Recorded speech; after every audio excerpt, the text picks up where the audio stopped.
Buenos días, buenas tardes, buenas noches, buenas madrugadas. Desde el rincón del mundo, donde quiera que te encuentres, bienvenido a Espacio Reactivo. En este podcast esperamos que cada vez que nos escuches te conviertas en una persona reactiva para poder cambiar el mundo. Y precisamente la persona que tenemos invitada en este espacio de hoy es Nacho Montes de Oca, periodista e investigador argentino que en Twitter ha dejado muy buenas denuncias y por eso lo invitamos, para que nos explique los principales acontecimientos que están ocurriendo en el mundo desde el punto de vista de geopolítica. Bienvenido, Nacho. Bueno, Nacho, si te soy sincero, ha sido una semana tan polémica que realmente no sé ni por dónde empezar. Sí vi y estuve al tanto de los tuits tuyos y la verdad que realmente lo que más miedo me da ahora es que Putin cada vez está más acorralado. Es decir, estamos viendo que Putin cada vez tiene la soga más en el cuello y cada vez, es decir, lejos de quizás llamar, ya viendo todo lo que ha perdido, aunque sea unas conversaciones de paz, sigue todavía amenazando. Veo que informaste de que le cortó el gas a Italia y entonces sigue su posición todavía más beligerante. Sí, en realidad es raro lo que está haciendo Putin porque está siendo sumamente autodestructivo.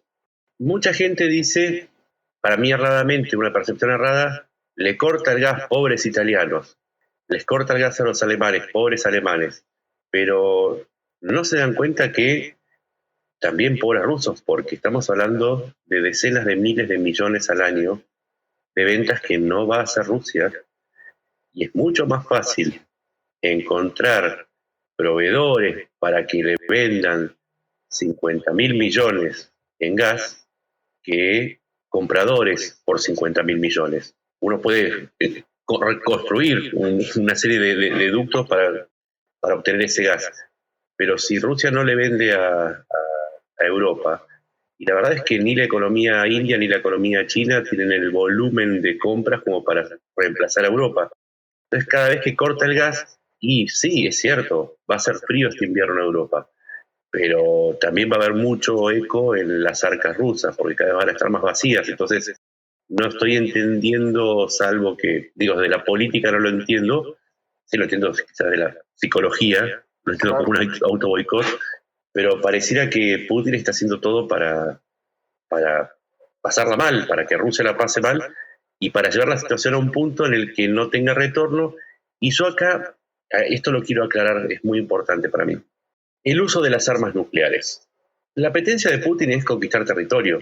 Sin llevarle territorio a Rusia, no tiene sentido la guerra. Vos no conquistás un territorio con una bomba atómica, lo conquistás con la infantería. Claro. Es la infantería la que toma el terreno, lo ocupa y lo sostiene. De ahí que haya decidido una movilización claramente ruinosa para su economía, en lugar de lanzar una bomba nuclear. Entonces, cuando uno analiza los hechos fuera de la frialdad y del temor que despierta la palabra atómica, y las cosas empiezan a quedar un poquito más claras, posible tranquilizarse, aunque no mucho, porque volcar 300.000 soldados en el frente va a ser una carnicería. Y acá hay otro tema. Rusia ya gastó lo mejor que tenía en su paseo de 3 días a Kiev y en los 7 meses posteriores de derrotas, y la realidad es que va a sumar mucho número de tropas con equipos mucho menores, con tanques de la década del 80 o del 60, y le va a ofrecer mucho más blancos a Ucrania, y eso va a aumentar el número de bajas de los dos lados, con lo cual va a aumentar la carnicería. Entonces yo me pregunto, ¿deberíamos tenerle temor solamente al uso de armas nucleares, o deberíamos también preocuparnos por la carnicería que se viene en el frente, que claramente no va a cambiar los hechos? Claro. Porque en el campo militar vos podés lanzar oleada tras oleada de tropas, pero hay un momento en el que la tecnología es superior. Yo no recuerdo ninguna guerra que se haya ganado por sumatoria de tropas, y estudio la historia. Sí hay batallas que se ganaron, batallas como las, no sé, Dien Bien Phu en Vietnam, o los ataques de Corea del Norte y China, donde saturaban, había más soldados que balas del otro lado, quizás, pero eso no les permitió sostener el terreno. Lo que sostiene el terreno es la infantería, y la política, y la economía. La economía sin una decisión política clara y un plan político y un plan económico claro. Bueno, uno ve dónde está Corea del Norte ahora y Corea del Sur. Las batallas se libraron entre Corea del Sur y Vietnam decidió sostenerse como país con un cambio económico que no tuvo que ver con la guerra, no tuvo que ver con las esas oleadas. Es ahí donde digo, lo que conquista no es el arma nuclear. Y otra cosa más, ya que estamos. Se decía que en Vietnam, cuando se sintiera acorralado Estados Unidos, iba a lanzar un par de bombas nucleares sobre Hanoi. Eso nunca sucedió. Sí, hay que leer la historia. Claro. Hay que leer la historia para poder predecir con mayor efectividad el futuro. Y me parece que en este caso es una buena oportunidad, por lo menos para no ponernos tan nerviosos. Ya estamos nerviosos por el COVID, por la crisis económica, por la sequía. Tratemos de arrojar un poquito de racionalidad. Sabes que, por así decirlo, territorios que Rusia hizo sus elecciones, ¿crees que él hizo unas elecciones queriendo mantener todo lo que es la anexión del Lugansk y del Donbass, pero no creo factible que ellos sostengan esos territorios? Y entonces, ¿qué crees que sucede? No, a ver, ¿qué es lo que sucede acá? Cuando empezó la guerra, Rusia dominaba a través de sus grupos satélites, porque no es que hay una idea independentista, nació en 2014, de pronto cuando Ucrania quiso salirse de la órbita rusa, creó un movimiento separatista que responde a Rusia. Es decir, antes de la guerra dominaba 43.000 kilómetros cuadrados del Donbass a través de las guerrillas separatistas y los gobiernos separatistas. Esos territorios, en su mayoría, tienen una población que no necesariamente es prorrusa. Hubo una limpieza étnica, es muy importante entender esto. Rusia expulsó a través de métodos coercitivos y después durante la guerra, expulsó a mucha población que no estaba de acuerdo con los rusos. Ahora bien, de esa población que quedó, no necesariamente están a favor de ser parte de Rusia. Pero además por un motivo muy sencillo, que es un motivo muy mundano. Ser parte de Rusia implica la posibilidad de verse involucrados más temprano que tarde en una batalla, porque Ucrania ya avisó que va por esas tierras. Entonces, ¿cuál es el sentido lógico que vos a tu familia la sometas a una posible guerra poniéndote bajo la protección de una potencia que está en retirada?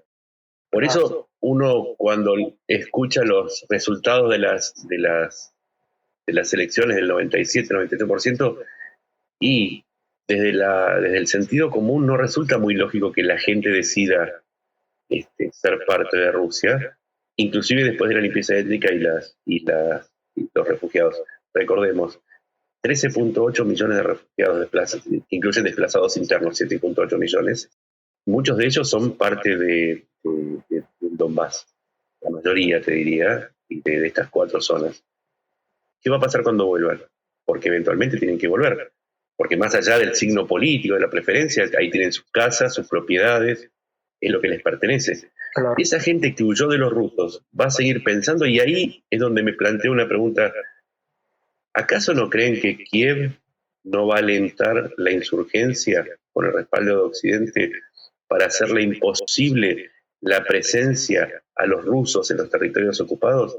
¿Alguien es tan inocente para pensar que no va a convertirse en una picadora de carne cuando tengan que, pero aparte van a tener que desplegar una cantidad muy importante de tropas de manera permanente? Eso tiene un costo económico, pero también un costo en vidas. Sí. Entonces, la opción que plantea Putin es una locura. Uno puede decir, no, bueno, en Crimea no sucedió, sí sucedió. Lo que pasa es que recién ahora la gente presta interés. Pero en Crimea, el movimiento de los cosacos, el movimiento insurgente de los cosacos, estuvo activo desde mucho antes de 2014, y durante la guerra fue uno de los que cometió los mejores actos de sabotaje en la zona. O sea, hay insurgencia en toda la región. Y eso le plantea a Putin y a Rusia, más allá de Putin, problema económico, político y humanitario muy grande. Claro. Ahora yo les hago otra pregunta a todos. Mariupol, 80% de las casas, de las viviendas destruidas. Casi toda la infraestructura de agua, de gas, de electricidad destruidas. ¿Cuánto cuesta hacer eso para que la gente vuelva y se valide o se legitime una anexión? Es un dinero que Rusia no tiene ni siquiera para gastar para comprar armas. Claro. Pero ahí ¿Y cómo va a vivir esa gente? Eso te iba a decir ahora, ¿cómo va a vivir esa gente? Entonces, por lógica, las personas van a decir, Rusia está haciendo como el caballo perdedor, en el sentido de que no vas a apostar por él, porque aún si ganar un poco los territorios, la reconstrucción no creo, porque primero ellos van a tener que priorizar toda su industria armamentística, van a tener que priorizar toda la economía de ellos, que está casi al borde del colapso, y son interrogantes que... Sí. Y es que además, ¿qué va a destinar?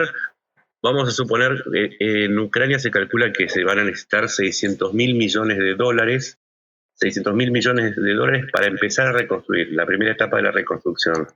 Vamos a suponer que de cada 100 mil millones son 15 mil millones para ese 15% de territorio que toma Ucrania. ¿Sí? Sí. O sea, tenemos 30, son 90 mil millones. O sea, Rusia va a destinar 90 mil millones de dólares a reconstruir la zona que se tomó de Ucrania para hacerla más o menos vivible, en detrimento de sostener al resto de la población en Rusia, con el riesgo que implicaría que si desatiende los asuntos internos se le desata una tormenta que va a hacer que las elecciones de 2024, hay elecciones en 2024 en Rusia, si es que se hacen, la gente va a votar vivir en restricciones para reconstruir esa zona de Ucrania, que además ni siquiera está asegurada, y los que están viviendo en esa zona tomada van a apoyar la presencia de un invasor que además ejecuta políticas de persecución tremendas. Si a vos te tocaron a uno, o digo, si agarraron a uno, ese tiene un primo, un hermano, un conocido. Entonces, la sumatoria de factores dicen, desde el sentido común, esto ni siquiera va más allá de mi pensamiento de lo que pienso de Putin. Se metió en un problema complicadísimo. Claro. Digo, por ahí tendría que haber ido a un psicólogo y haber tomado Viagra en lugar de andar invadiendo países. Pero mencionaste una cosa interesante en tus hilos, creo que en martes, miércoles, y que dijiste que hay gente del mismo gobierno que ya cada vez le están haciendo más oposición. Sí. Y en el Parlamento, el Partido Comunista y, bueno, una tercera fuerza que ahora se me borra, pues son muchos los datos, pero... ¿Y hasta qué punto pudiera ser esa fuerza le puede hacer a Putin?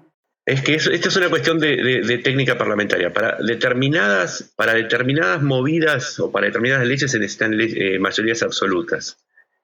Si bien el partido de Rusia Unida domina la mayoría de la Cámara, no tiene la mayoría absoluta, necesita de los comunistas y de otras fuerzas.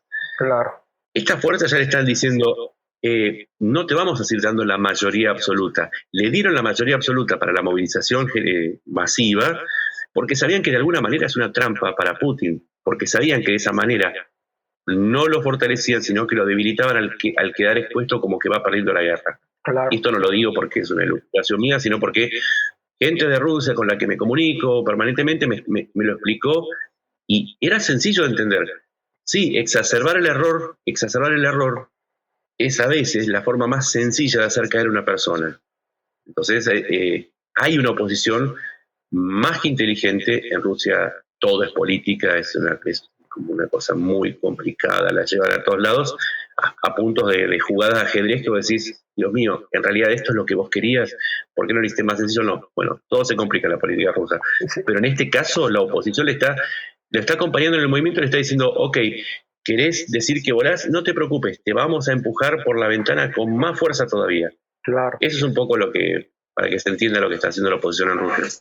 Pero también hay que ver en cuenta una cosa, de que ya más de que la oposición, sí, es verdad, que le está haciendo, como quien dice, ese trabajito clandestino, estás viendo que están huyendo es decir, la mayor parte de la población masculina rusa por temor a que los llamen a filas.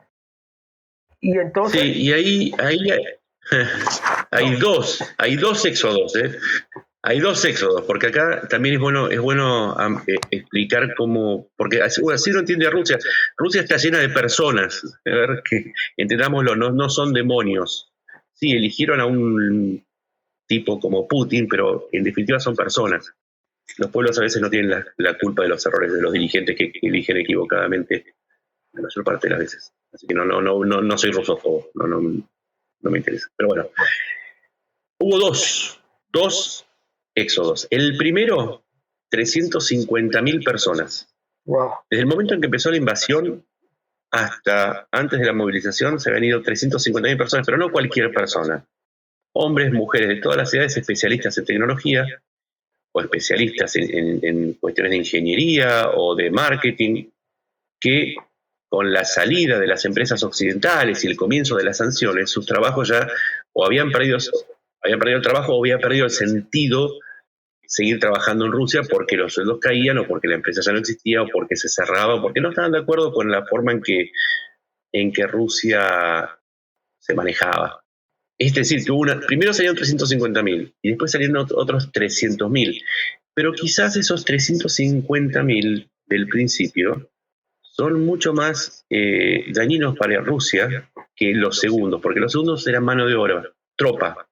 Los primeros eran tecnología, y justamente lo que está perdiendo Rusia. Y es ahí donde, si estamos hablando ya de 700.000 personas, surge una derivada interesante, y es que Rusia está dándose cuenta con estos éxodos dentro de Rusia. Los rusos empiezan a dar cuenta que la guerra no va bien y no tiene buenas perspectivas. Claro. Sí, este llamamiento a fila, es decir, como bien tú describiste, es como ya el llamado a atención de que ya las personas dicen, porque yo he hablado con gente de Rusia y como viven en Moscú y aquí dicen, no, la guerra no se ve, pero ya están diciendo, hay protestas, hay gente que se están yendo, está escaseando la mano de obra calificada, porque de hecho una de mis amigas con la que hablé no tenía trabajo y de hecho ha conseguido trabajo, producto de eso, de personas ya calificadas. Claro. Sí, además la guerra se ve de maneras sutiles, se ve cuando uno se entera de la pérdida de alguien. Yo recuerdo, era muy chico, tenía 12 años en la guerra de Malvinas, pero uno lo nota cuando nota el efecto de la guerra y su marcha o cómo marcha para el país cuando se entera de la muerte de alguien que uno conocía, claro. Porque la familia está vinculada a esa familia que se murió. Pero también cuando se empiezan a notar ciertos faltantes de productos, de servicios, cómo se empiezan a dar de baja canales, por ejemplo, canales que no necesariamente son de noticias. De pronto uno está en Rusia, no puede ver Netflix.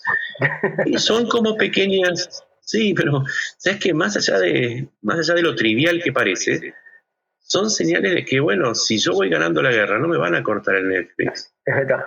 Si yo voy ganando la guerra, no va a faltar ese vino chileno que compraba. Claro. Y si voy ganando, y la verdad es que este señor que se murió hubiese sido despedido con honores, me hubiese enterado, no. Fue enterrado medio clandestinamente porque se prohibió y no apareció su nombre en el diario como un héroe. Claro. Entonces, ¿qué está pasando? Y esas formas no son directas, pero son indirectas, y creo que la población de Rusia empieza a despertar y darse cuenta que el sueño de Putin quizás era una pesadilla. Y bueno, habrá que ver cómo se desenvuelve ahora este escenario. Pero no creo que sea positivo para Putin. Ahora puede llamar, no sé, una movilización patriótica. Ya lo hizo. Ya lo hizo al principio de la guerra. Uh-huh. Y se gastan, las consignas se gastan.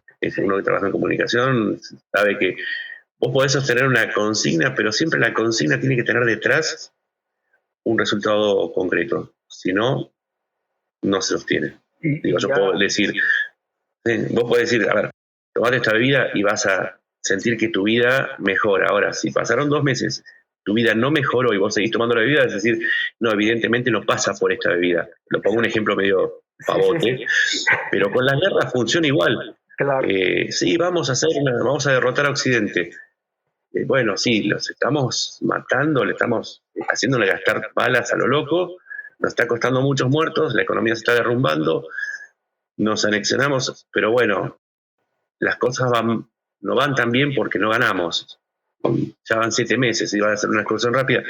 Bueno, quizás tengamos que esperar otros 7 meses y la gente en un momento se cansa. Se desespera. En un momento se cansa, y Rusia se cansa muy fácil. Y Rusia se cansa ante las derrotas. Dos antecedentes muy, muy importantes. 1905 se pierde con Japón y el zar tuvo que ceder para que la Duma funcione, para crear la Duma. O sea, tuvo que hacer un avance democrático. Si no, pues tuvo una revolución muy fuerte. Y el ingreso a la era soviética se produce porque Rusia estaba perdiendo la Primera Guerra Mundial. Iba de derrota en derrota. Iba perdiendo 900.000 personas. Wow. Y su ejército era un desastre. Y después hay un tercer, sí, es el tercero, que es después de Afganistán, después del desastre de Afganistán, que fue un desastre como le pasó a Estados Unidos. Uh-huh. Venía perdiendo. Y eso provocó que empezaran a caer los líderes uno atrás del otro hasta el Gorbachov, y Yeltsin cae por la derrota en Chechenia. Claro. Entonces, sí. Una derrota en Rusia. Hay una película muy buena que es Moscú no cree en lágrimas. Tampoco creen derrotas. Claro. No creen derrotas tampoco. Sí, pero una derrota como esta sí va a acabar de sepultar por completo a Putin. Si no es ahora, le va a pasar factura en las elecciones. Las elecciones de 2024 esto sí se hacen, porque Putin todavía tiene una salida autoritaria a mano. Es un hombre de la KGB, experto en intrigas, así llegó al poder, así se obtuvo. Pero también hay que tener en cuenta que Rusia no es la misma que en la era soviética. Ya probó el sabor de las elecciones, ya probó el sabor del consumo y ya probó el sabor de ciertas libertades. Sí. Entonces, cuando vos le exigís a un pueblo, lo haces pasar por algunas restricciones a cambio de algo superior. Churchill le podía decir a los británicos prometerles sangre, sudor y lágrimas porque había algo mejor detrás. Estaba su supervivencia. Rusia, ¿qué está ofreciendo si gana la guerra de Ucrania? Claro. Sí, más bien la guerra de Ucrania está justificada por una obsesión personal de Putin, porque otra cosa es verdad. No sé. Volvamos al tema del éxodo. ¿No es una respuesta los éxodos de los que hablamos? Uh-huh. A la propuesta de irse de Occidente y convertirse de nuevo en una nueva era soviética, ingresar en una nueva era soviética, ahí tenés la respuesta. Sí. O sea, hay muchos que están dispuestos a luchar por Rusia, y hay un sentimiento patriótico bastante real. Sí. Pero en otra parte no. Claro. Y muchas veces hay que entender que tanto el consumo como las elecciones son válvulas de escape para tensiones sociales. Si vos solamente le prometés una guerra, hay un punto en que si encima de esa guerra se está perdiendo, necesitas una válvula de escape. Y en Rusia lo que sucedió siempre fue un cambio de régimen. Claro. Sí, ya entiendo. Y sí.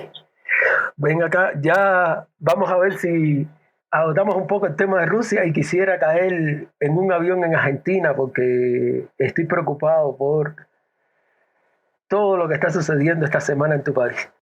Argentina es el lugar más tristemente divertido del Cono Sur, sí. La justicia finalmente dejó a los iraníes en Argentina, al piloto, el copiloto, tripulante, y dejó ir a los venezolanos. Nunca quedó claro nada, absolutamente nada. Pero no los va a juzgar entonces ya, ni nada, ya los dejó ir y ya. Es que no encontró delito. Es algo bastante usual. En Argentina lo que suele suceder es que las causas más importantes se duermen, se deja pasar el tiempo. Claro. Cuando la gente se olvida y de a poquito van largando, no se investiga mucho, pero la realidad es que el avión llegó con pilotos vinculados al Quds. A los grupos terroristas. Uh-huh. Sí, Al-Quds es, dentro del Estado iraní está el verdadero poder que es la religión, ¿sí? Es un régimen teocrático. La Guardia Revolucionaria es el brazo armado de la teocracia. Dentro de la Guardia Revolucionaria está el Al-Quds, que es el que se ocupa de las operaciones exteriores, ¿sí? Del terrorismo, desestabilización, pero también de la difusión cultural. Dentro de ese grupo de Al-Quds estaba el piloto y el copiloto. O sea, para la justicia argentina quizás no está hilando la relación entre uno y otro, pero bueno, supongo que en unos 400, 500 años evolucionará como para darse cuenta. Pero bueno, y por ejemplo, hay que darles tiempo. El FBI, la CIA, si tienen información de esas personas que son terroristas, no podían intervenir y pedirle que los repatriaran para allá. Sí, lo que pasa es que hay y acá entra una cuestión, que es que vos, cuando sos juzgado sos investigado, ¿sí? Una presunción de delito, primero por la ley del país donde se comete el delito. Ya. Es decir, que si vos no cometiste un delito probado en el país, te puedo decir. Claro. Después el otro Estado, Estados Unidos en este caso, debería presentar pruebas con una carga probatoria compatible con la de Argentina y de su país para demostrar que hubo una vinculación con actos terroristas. Como no lo presentó, y esto tiene que ver también con algunos movimientos políticos de tratar de acercar a la Argentina a Estados Unidos, acercarla para que se aleje de Rusia y de China. Y bueno, todo acá hay mucho de política. A veces no es una cuestión jurídica, sino es una cuestión de movimientos políticos. Y bueno, causas que no avanzan, pruebas que no se presentan. Pero bueno, los iraníes siguen acá, se los va a seguir investigando y el avión no volvió a salir. Bueno, menos mal. Pudriéndose en esa isla. No sabían a qué destino era una vez que aterrizó, no se sabía después del otro destino, ¿no? Sí, volví a Venezuela. Volví a Venezuela. Bueno. Volví a Venezuela. ¿Y en el manifiesto qué era lo que iba a llevar a Venezuela?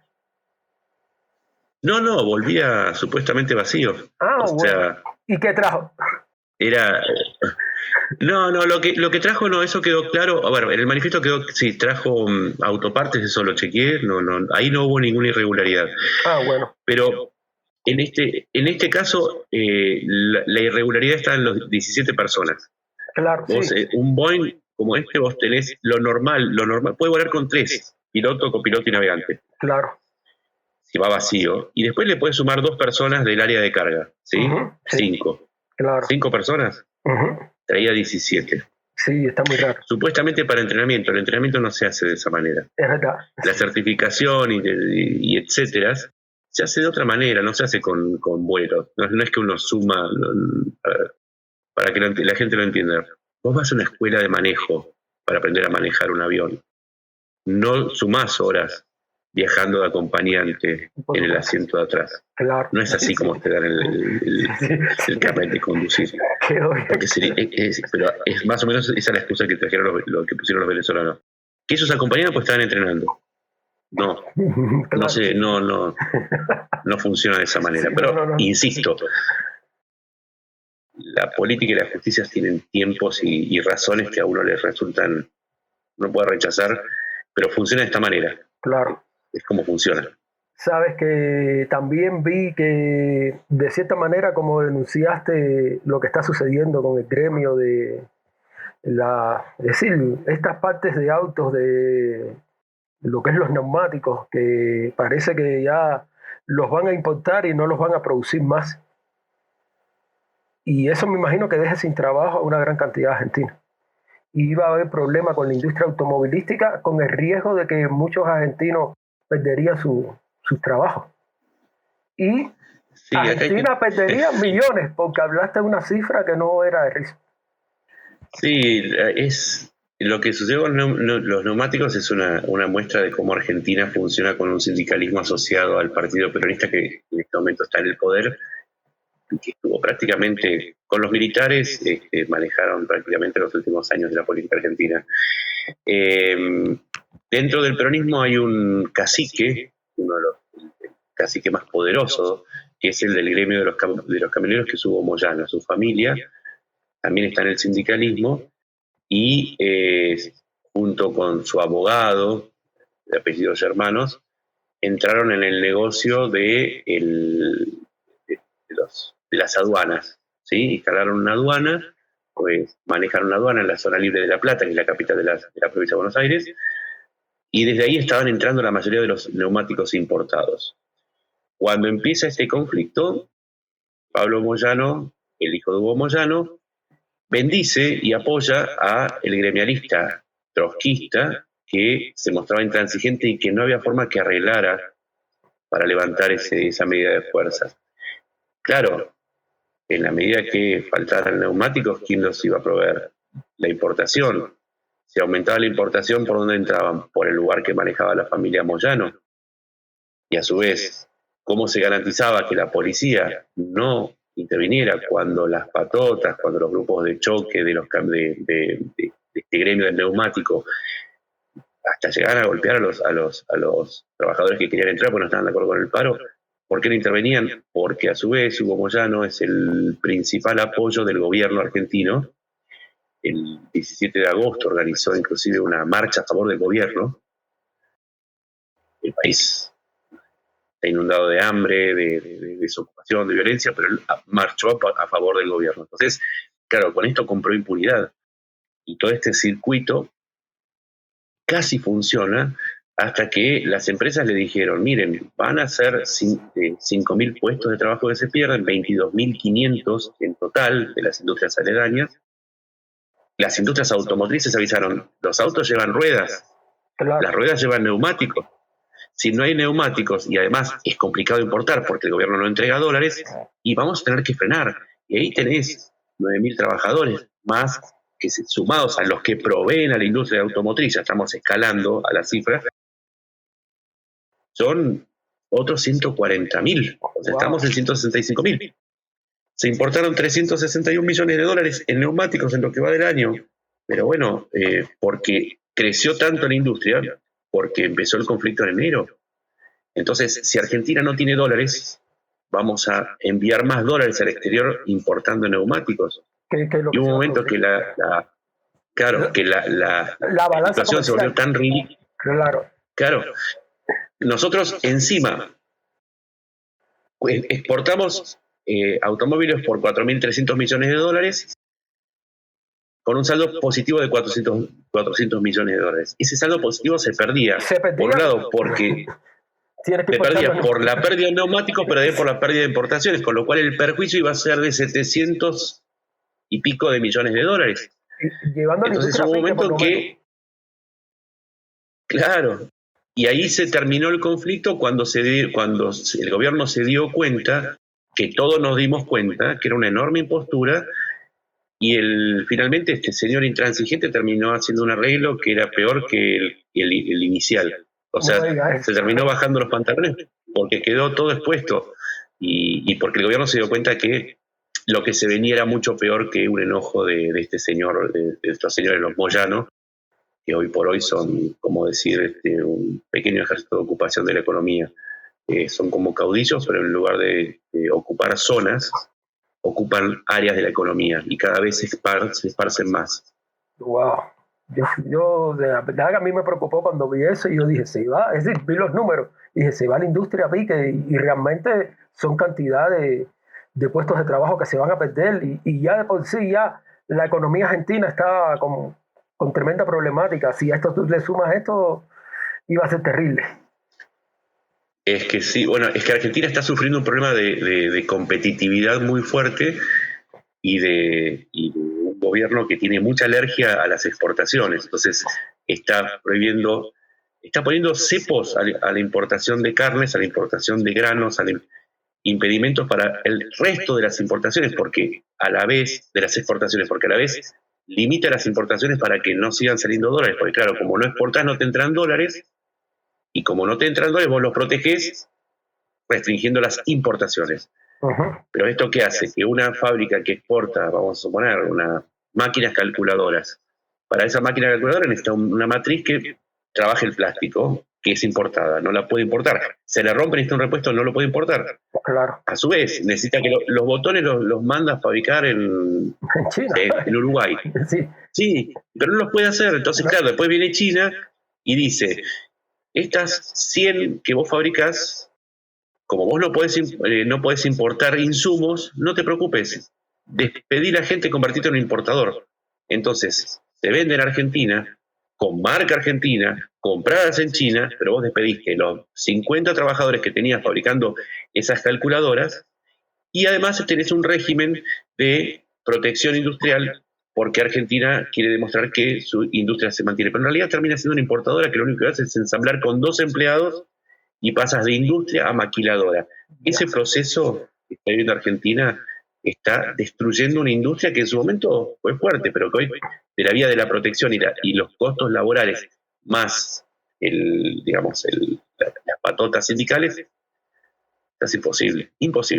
Sí, sí, sí, de la forma que tú lo ves, no, es decir, no es algo que sea sostenible en el tiempo.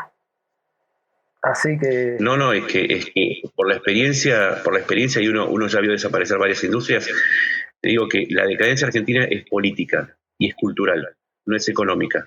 Lo económico es es donde se refleja esa decadencia, pero empieza antes, en una decadencia política y cultural. Y hablando desde el punto de vista político, ¿no hay alguna fuerza, partido, persona política que empiece a erigirse como líder o que la gente empiece a ver desde el punto de vista alternativa?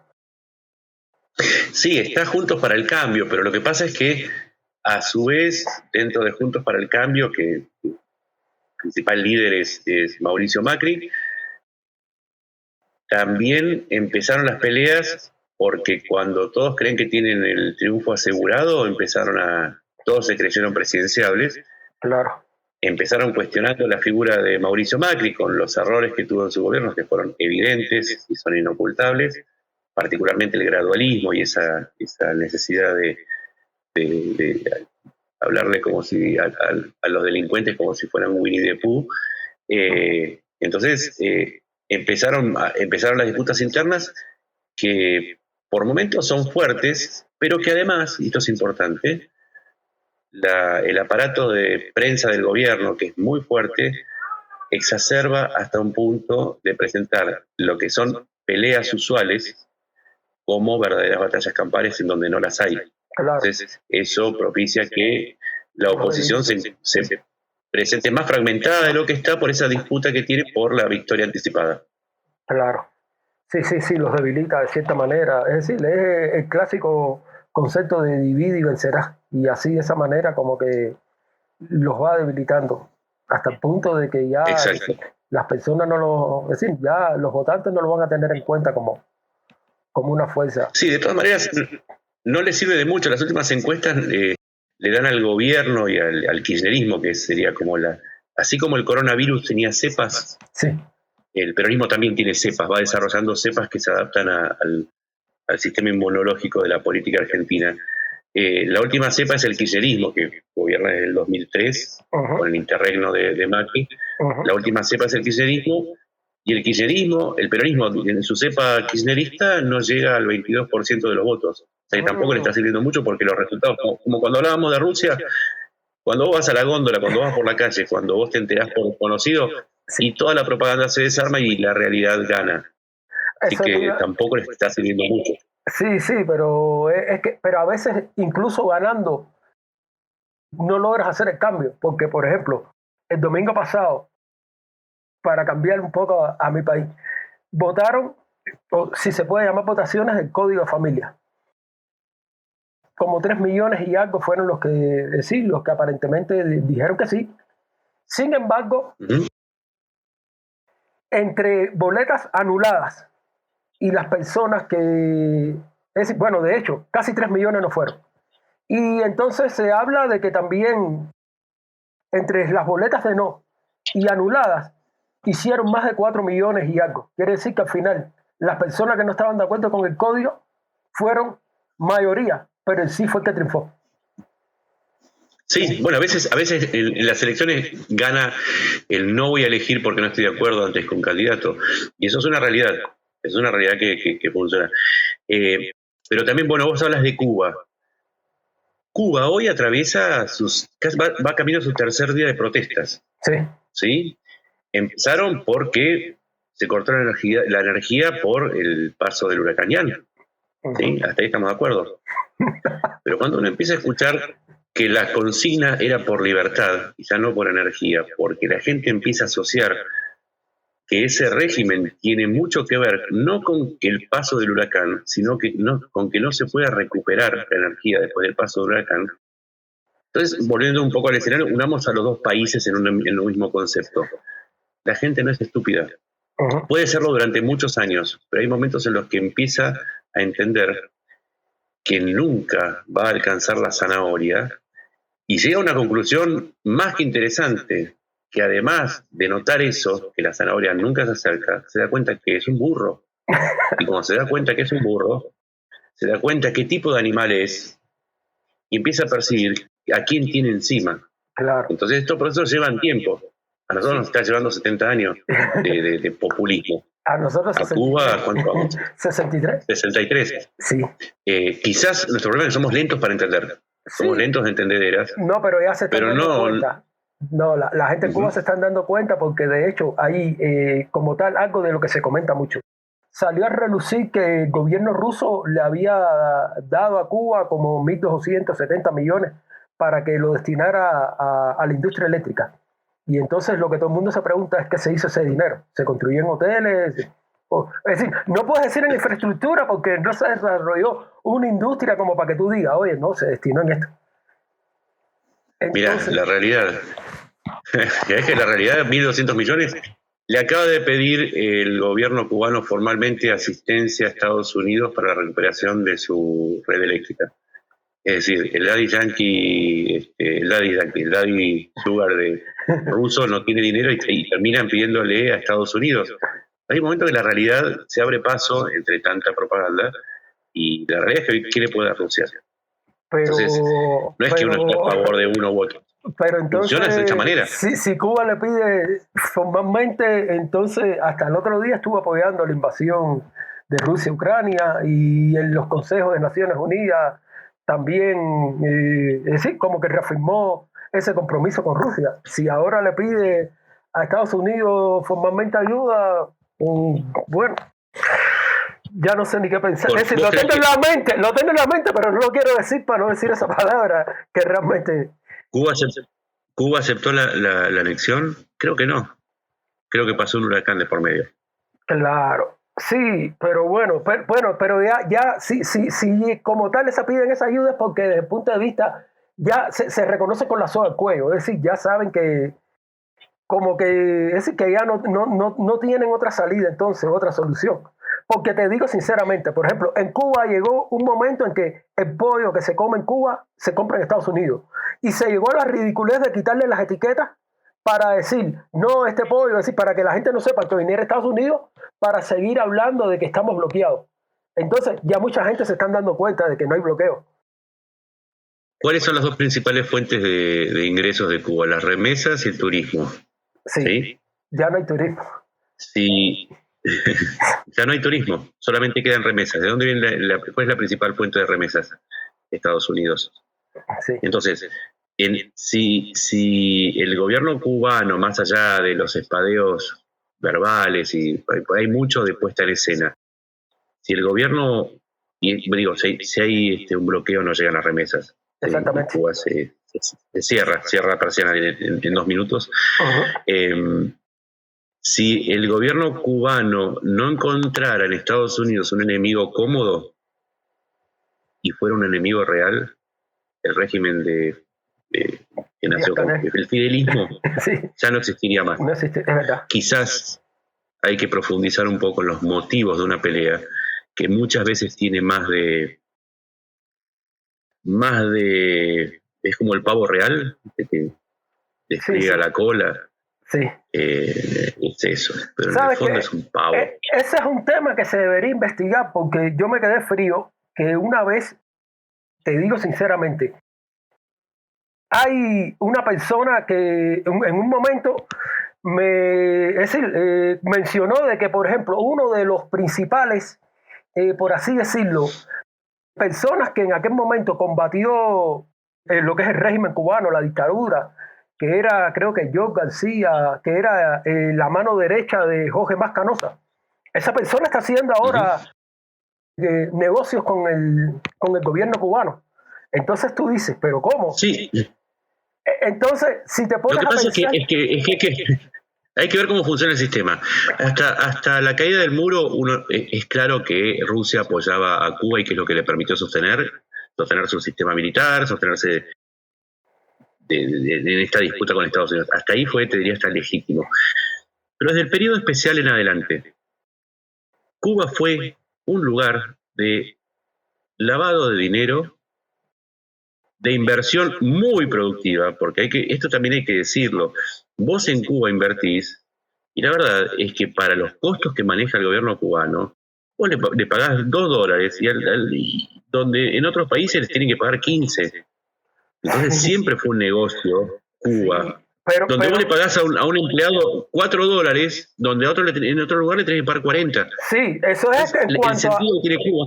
Sí, pero eso en cuanto como tal a la mano de obra. Pero ponte a pensar que después gastos como que, por ejemplo, esas industrias que han invertido como Suchel han llegado a un momento que han tenido que parar la inversión porque el gobierno de Cuba no les pagaba. Es decir, bueno, pero es que ahí tenemos el periodo de la revolución, tenemos el periodo de la revolución especial hasta el quiebre, que fue en el periodo de los 2 años antes del COVID, sí, en donde la economía cubana entró en un déficit de inversiones en el que ya no se podía sostener, sí, sencillamente porque ya no ingresaba el dinero de la tercera fuente, que eran las inversiones externas. Dijimos, remesas, turismo, inversiones externas, con la esperanza que un cambio de régimen abriera la economía de la isla e incorporara a todos esos consumidores en un mercado ampliado donde esas inversiones, digamos, se invertían en una fábrica de leche, empezaran a comprar leche a valores razonables internacionales. Sí. Ahí no se produjo. Después vino el COVID y terminó de derrumbarse el sistema, y como no hay inversión, como no hubo ingreso de dinero, pasan cosas tan sencillas como que vos no podés comprar desde un fusible hasta un cable. Entonces viene un huracán y mientras todo el resto de la región recupera la energía, en Cuba siguen a oscuras. Entonces todo tiene una explicación, todo es sencillo de explicar, solamente hay que juntar las piezas correctamente y no dejarse ganar por ideología. Yo conozco Cuba, yo estuve en Cuba, no hice el tour, no me fui a Varadero, yo viví en casas de familia y creo haber entendido algunas cuestiones que se escapan cuando uno está alojado en el Nacional solamente, claro, y solamente va a las ferias a comprar barato. Creo haber entendido algunas cosas de cómo funciona Cuba y cuáles funcionan en este momento en el mundo. Sabes que el declive de Cuba como tal empezó en el 2019-2020, que la industria médico-farmacéutica, lo que eran esas exportaciones de medicamentos, y lo conozco porque sí, me relacionaba con los laboratorios y realmente empezaron a dejar de producir, empezaron a tener problemas con los proveedores y ya dejaron de exportar. A eso súmale que las brigadas médicas cubanas empezaron a perder cierta credibilidad, empezaron a ser acusados que si esclavitud moderna, y cuando llegó ya el coronavirus ya es como la tormenta perfecta.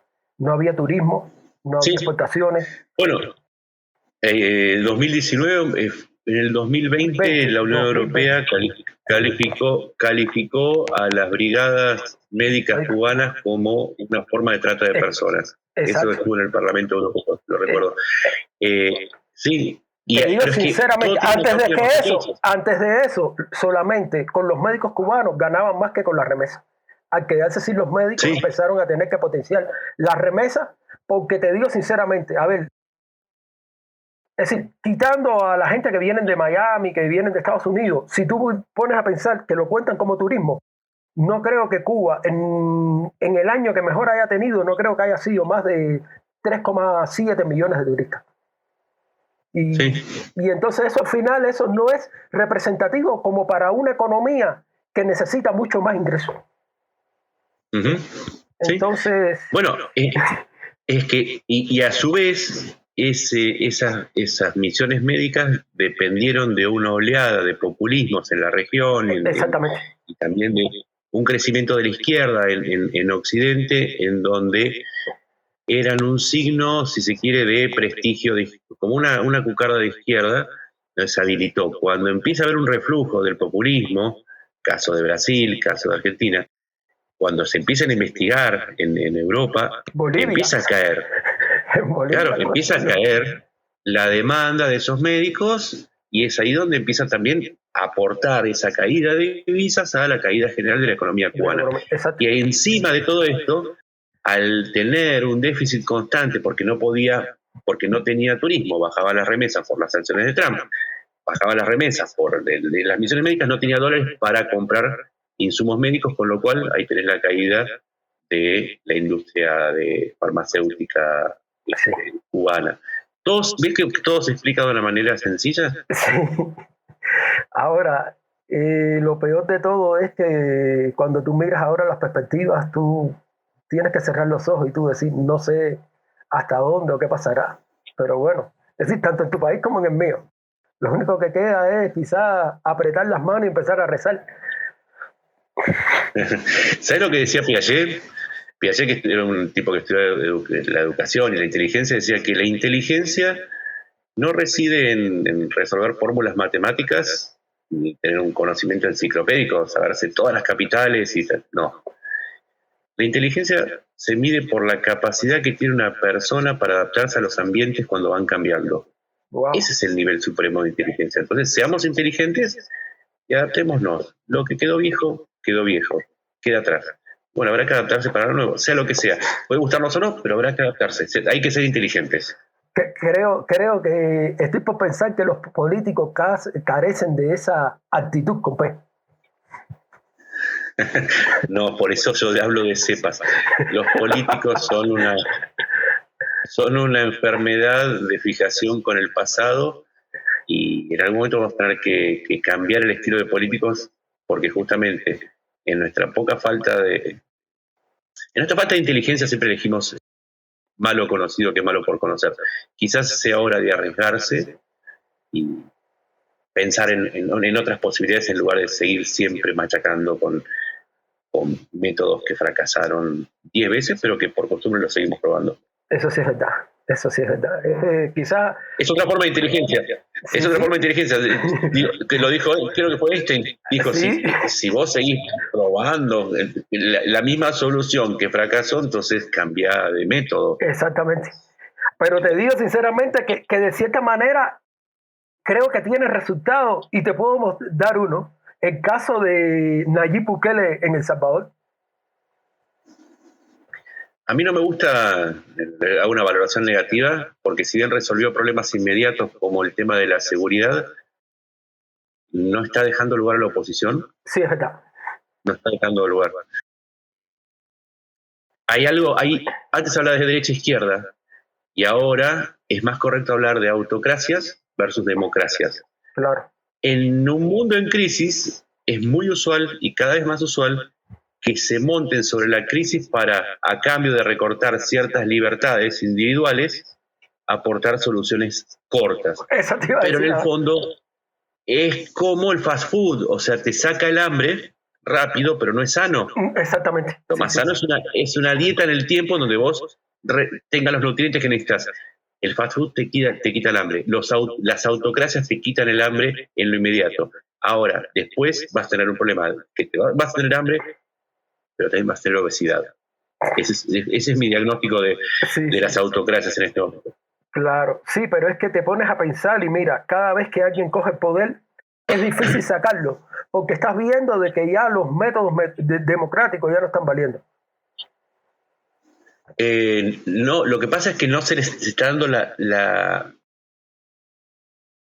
en un momento de crisis es difícil pensar a largo plazo, pero también hay un cambio muy importante, y ya lo han señalado algunos que estudian los temas sociales, el tema de la inmediatez. Yo tengo que conseguir todo, como con el teléfono. Quiero ir a tal lado, tengo esto. Lo tengo todo lo tengo rápido.